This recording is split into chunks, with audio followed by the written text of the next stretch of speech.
आज डिजिटल्स के बारे में डिस्कस कर लेते हैं। डिजिटल्स क्या होता है? एक्चुअली ये ड्रग आ जाते हैं कार्डियोग्लाइकोसाइड्स ड्रग्स के अंदर। डिजिटल्स के अंदर दो बहुत इम्पोर्टेंट पार्ट है ड्रग, एक डिजोक्सिन है, एक डिजिटॉक्सिन है। थोड़ा सा डिफ्रेंशिएट कर देते हैं इनके बीच में।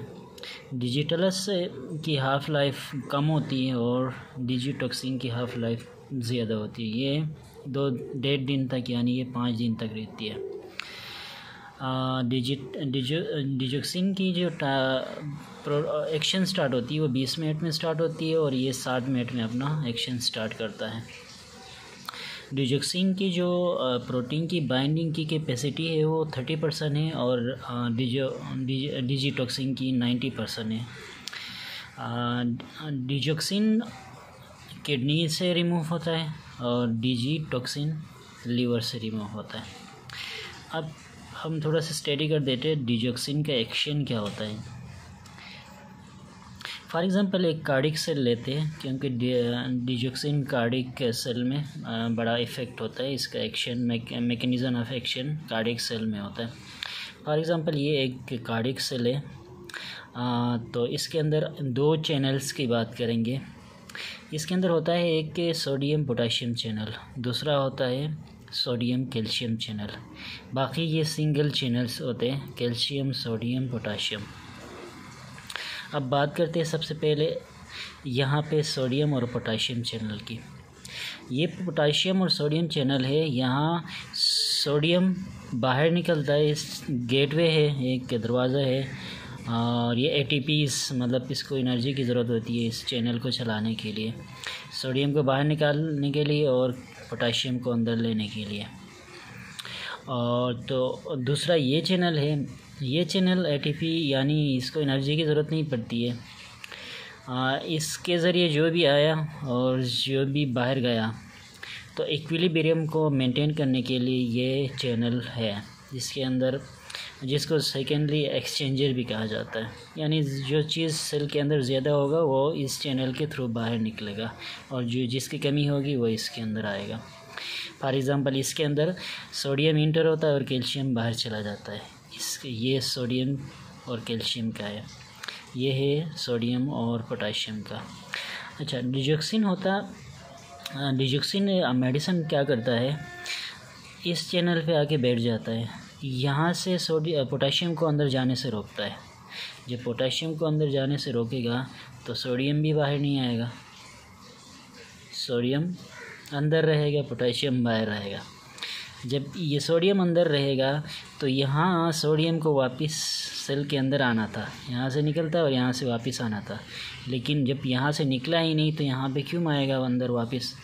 जब ये सोडियम अंदर नहीं आएगा तो कैल्शियम जाएगा नहीं बाहर, जिसकी वजह से अंदर क्या होगा, कैल्शियम की एक एक्यूमुलेशन ज़्यादा होगी। जब कैल्शियम की एक्यूमुलेशन अंदर ज़्यादा रहती है, फॉर एग्ज़ाम्पल यहाँ पे से भी कैल्शियम इंटर होता है, तो एक रेटिकुलम एक जगह है जिसको सर्कोप्लाज्मिक रेटिकुलम कहा जाता है। इसके अंदर एक्चुअली कैल्शियम की डिपोजिशन होती है, ये पूरा कैल्शियम को एक्यूमुलेट करके रखता है। फिर यहाँ जब एक्शन पोटेंशियल जब आता है, यहाँ से एक्स्ट्रा कैल्शियम जहाँ आता है तो यहाँ से कैल्शियम निकल जाता है, निकल के कहाँ चला जाता है, ट्रोपोनिन C के पास। ट्रोपोनिन C क्या करता है, बेटर कॉन्ट्रैक्शन में मदद देता है। तो कार्डियक सेल ओवरऑल क्या होता है, कॉन्ट्रैक्शन बेटर होता है। अब डिजोक्सिन यहाँ दिया, पोटाशियम ब्लॉक किया, एंड इसके रिज़ल्ट में क्या मिला, अंदर की कॉन्ट्रैक्शन ज़्यादा हो गई। कॉन्ट्रैक्शन का मतलब ये है कि इसके अंदर हो सकता है, अगर ऐसे नोड का सेल है तो यहाँ हार्ट रेट बढ़ेगा, क्रोनोट्रोपी कहते हैं, पॉजिटिव क्रोनोट्रोपी। अगर ये कोई वेंट्रिकल का है, मायोकार्डियल का सेल है, तो क्या होगा, आइनोट्रोपिक यानी कॉन्ट्रैक्शन अच्छा होगा।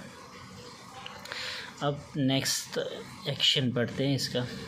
अच्छा, इसके 2 एक्शन होते हैं डिजोक्सिन के, एक को कहते हैं डायरेक्ट एक्शन, एक को कहते हैं इनडायरेक्ट एक्शन। तो डायरेक्ट एक्शन क्या होता है, इसके बारे में थोड़ा डिस्कस करते हैं। डायरेक्ट एक्शन ये होता है कि सिंपली कैल्शियम लोड कर रहा है, जैसे हमने देखा कि कैल्शियम लोड कर रहा है, कैल्शियम सेल से बाहर नहीं जा रहा, तो इसका मतलब कैल्शियम लोड कर रहा है। कहाँ लोड कर रहा है? एसी नोड में लोड कर रहा है, एट्रियम में लोड कर रहा है, एवी नोड में लोड कर रहा है और वेंट्रिकल में लोड कर रहा है। अब यहाँ सबसे पहले एसी नोड पे जब ये लोड करेगा तो हार्ट रेट बढ़ेगा, जिसे कहते हैं पॉजिटिव क्रोनोट्रोपी। एवी नोड पे अगर ये कैल्शियम लोड करेगा तो कंडक्टिविटी अच्छी होगी, इसे कहते हैं पॉजिटिव ड्रोमोट्रोपिक। एट्रियम में जब कर लेगा तो स्मूथ, एट्रियम के स्मूथ मसल में अगर ये डिपोजिशन कैल्शियम की होगी तो बेटर कॉन्ट्रैक्शन होगी, जिसे आइनोट्रोपिक कहते हैं। वेंट्रिकल में स्मूथ मसल के में डिपोजिशन अच्छी रहेगी तो क्या होगा? बेटर कॉन्ट्रैक्शन होगी, स्ट्रोक वॉल्यूम अच्छा होगा, इसको कहते हैं पॉजिटिव आइनोट्रोप। अच्छा, अब इनडायरेक्ट इस एक्शन क्या है? इनडायरेक्ट एक्शन क्या करता है कि वेगोटोनिक एक्शन है, मतलब ये विगस नर्व को ये क्या करता है? स्टिमुलेट करता है। अब विगस नर्व आता है एसी नोड और एवी नोड पे। अगर राइट वीनस स्टिमुलेट किया है तो ये एसी नोड पे आएगा, एसी नोड पे आके क्या करेगा? इनहिबिट करेगा, दिल की धड़कन को कम करेगा। तो दूसरा एक्शन क्या है? नेगेटिव क्रोनोट्रोपी। उसमें हार्ट रेट बढ़ा रहा था कैल्शियम की लोडिंग की वजह से, यहाँ पे क्या कर रहा है? वेगस को दूसरा एक्शन इसका डिजोक्सिन का क्या है? वेगस को इनडायरेक्टली क्या कर रहा है? स्टिमुलेट कर रहा है और बहुत पावरफुली करता है। तो वो जो लोडिंग कर रहा था एक्शन कैल्शियम को, उससे पावरफुली कर रहा होता है। तो हार्ट रेट वहाँ बढ़ रहा था, यहाँ कम हो रहा है, तो इसका एक्शन स्ट्रॉन्ग है तो कम हो जाएगा, टोटली दोनों के मुकाबले होंगे। तो ये राइट वेगस की वजह से होता है। लेफ़्ट वेगस क्या करता है? लेफ़्ट वेगस इसको ऐसे एवी नोड पे जाके इनहिबिट करता है। एवी नोड से क्या होती है? कंडक्शन होती है, वेंट्रिकल की तरफ करंट पास होता है। तो ये क्या करेगा? स्टिमुलेट करेगा, वेगस वहाँ जाके इनहिबिट करेगा, कंडक्शन अच्छी नहीं रहेगी, होगा क्या? नेगेटिव ड्रोमोट्रोपिक, करंट यहाँ से पास नहीं होगा। अच्छा, इसके बाद साइड इफ़ेक्ट। अगर डायरेक्ट साइड इफ़ेक्ट देखेंगे, डायरेक्ट क्या कर रहा था? डायरेक्ट में लोड कर रहा था कैल्शियम को। अगर ओवरलोड करेगा तो क्या होगा? फॉर एग्जांपल यहाँ पे ऐसे नोड पे बहुत लोडिंग होगी कैल्शियम की, तो क्या होगा? साइनस टेकिकार्डिया करा सकता है। अगर वेंट्रिकल में अगर ज़्यादा करे तो क्या होगा? वेंट्रिकुलर टेकिकार्डिया करा सकता है।